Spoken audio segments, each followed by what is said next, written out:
first glance, God's command to invade Canaan makes us confused, angry, and perhaps even ready to give up on the Bible and on God.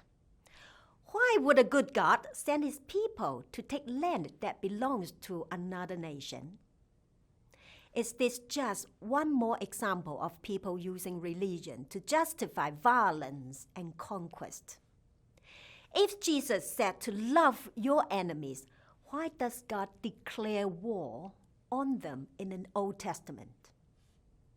However, a deeper reading reveals that the reasons for the conquest were more complex.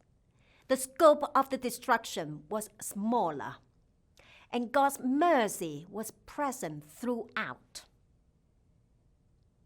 The conquest has a context which takes us into the heart of the biblical story.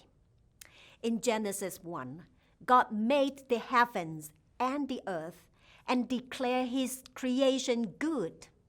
However, humanity rebelled and sought self-autonomy. The rebellion builds quickly, and humanity spreads disaster throughout the earth instead of maintaining relationship with God. In Genesis chapter 12, God chose Abraham and promised that all the nations of the earth would be blessed through him and his family.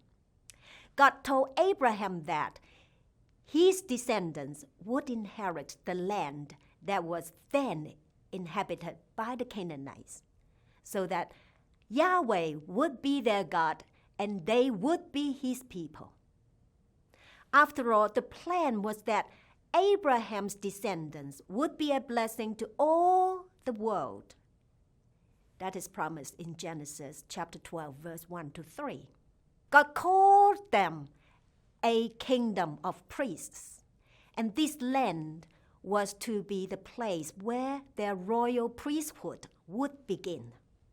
How does killing the Canaanites fit in with Israel's calling to be a kingdom of priests and a blessing to all the nations? Isn't starting a war the opposite of blessing the nations? Why would God command his kingdom of priests to kick things off with an invasion? Before answering these questions, we need to take a deeper look at the culture and characters in play here. Of course, not all of the Canaanites were evil, but Leviticus and Deuteronomy contain corrupt practices of their culture. For example, the worship of demonic idols, taboo sexual acts, and even the sacrifice of children to the Canaanite gods. God makes it clear to the Israelites that it is not because of your righteousness or your integrity that you are going in to take possession of their land, but on account of the wickedness of these nations. Israel's mission was clear. They were not to be influenced by the Canaanites' wicked practices and cultural systems. What is the reason for the conquest? The idea that Joshua and the Israelites were motivated by the act of killing a people group is misleading. The conquest was more about ending the Canaanites' religious and cultural practices than ending their lives. The problem wasn't the people, but idolatry. The battles were a part of God's plan to cleanse the land of evil practices and push back the dark spiritual powers that had enslaved the Canaanites. So that is the why of the conquest. But what about the how? Actually, God set firm boundaries on the extent of the conquest, and several of the tribes in the region were not to be harmed at all. God also put a time boundary on the conquest. This wasn't an instant takeover. The conquest was to take a long time. God told them that He would drive the people out slowly over time. Furthermore, the offer of peace was always available, but most of the Canaanites didn't take it. Deuteronomy chapter 20 lays out the rules of warfare for the Israelite nation. In that passage, God instructs Israelites to offer terms of peace to their enemies before a battle. Joshua chapter 11 verse 19 reads, "There was not a city that made peace with the people of Israel, except Hivites, the inhabitants of Gibeon." It indicates that the peace offer was made and consistently refused. Much of the conquest picks up the point of driving out and dispossessing, which is a different focus than killing and conquering. This is the language of exile, not destruction. It was a dismantling of a dark cultural regime rather than a massacre.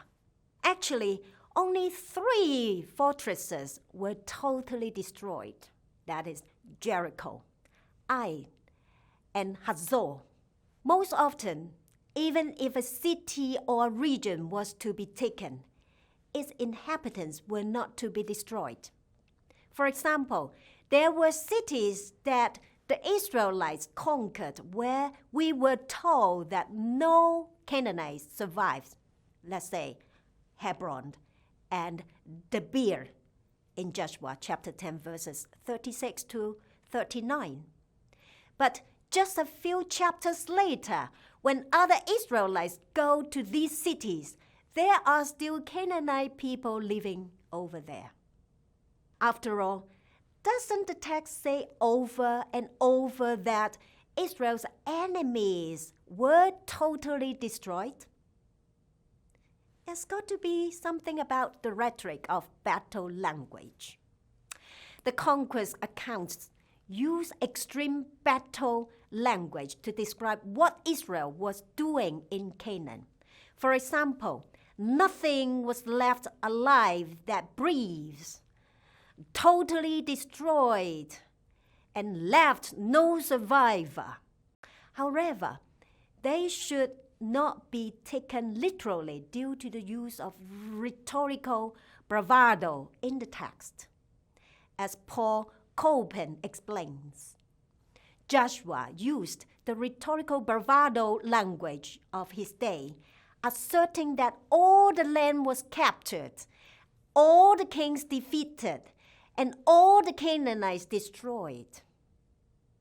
The use of this rhetoric was to assert God's total supremacy over the Canaanite idols, in conjunction with biblical evidence that the Canaanites did survive in part.